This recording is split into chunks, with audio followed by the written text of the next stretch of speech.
In the late 1980s, four men, Mohamad Kamal Elzahabi, Nabil al-Marabh, Raed Hijazi, and Bassam Kanj, would meet each other in Afghanistan training camps.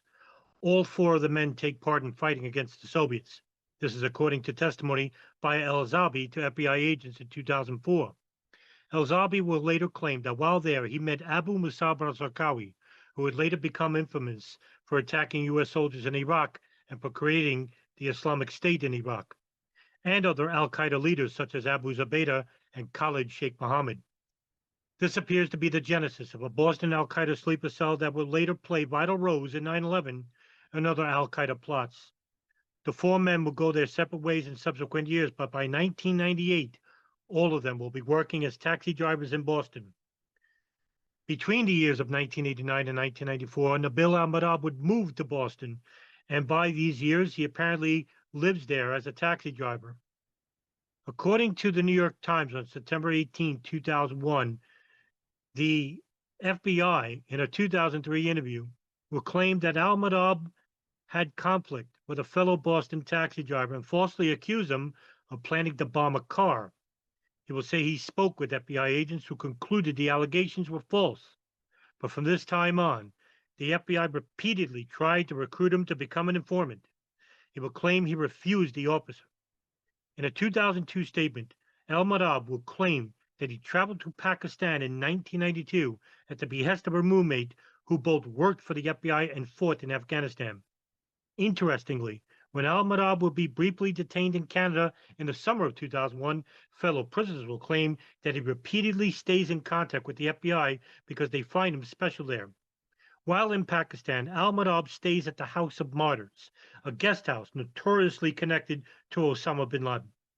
He says he meets al-Qaeda operative Raed Hijazi there.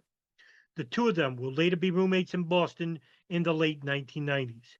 Curiously, the Washington Post will claim that Hijazi becomes an FBI informant around the time he and al-Marabh were roommates in Boston in early 1997. Al-Marabh and Hijazi go to training camps provided to them by al-Qaeda and receive training in bomb making, rifles, machine guns, and rocket-propelled grenades. According to the Chicago Sun-Times of September 5, 2002, al-Marabh will claim that he spends the next year or two in Pakistan working for the Muslim World League, an Islamic charity some have suspected of funding radical militants. He also later acknowledged that distributing as much as $200,000 a month to various training camps in Afghanistan at this time, but claimed it was for charitable causes. He says he decides to return to the United States in the wake of a Pakistani crackdown on Arabs following the World Trade Center bombing in 1993. Between the years of 1997 and 98, Raed Hijazi attempted to blow up hotels while in Jordan. He also moved over to Boston and worked as a cab driver with Nabil al-Marabh, and according to an FBI source who knows Maraj and Nabab, basically described in media reports as reliable and high-level informant.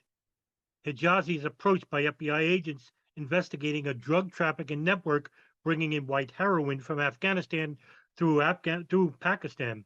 According to the source, Hijazi becomes a willing informant about the network.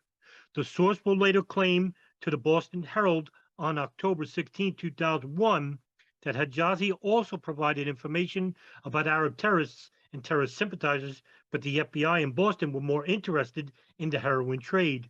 The timing of this is unclear, but it must have occurred between early 97 and late 1998, because this is the only time Hijazi lived in Boston other than traveling to Jordan and participating in the Millennium Plot.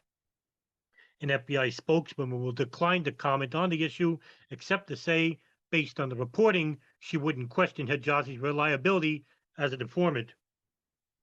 After Raed Hijazi goes to Jordan, Nabil al-Marabh makes several large deposits, withdrawals, and overseas wire transfers that are Boston flagged as suspicious.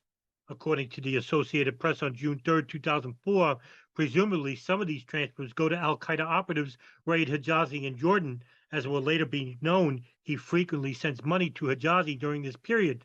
Some of the funds may even go to several of the 9/11 hijackers, as al-Marabh holds nothing but a low-wage taxi driving job.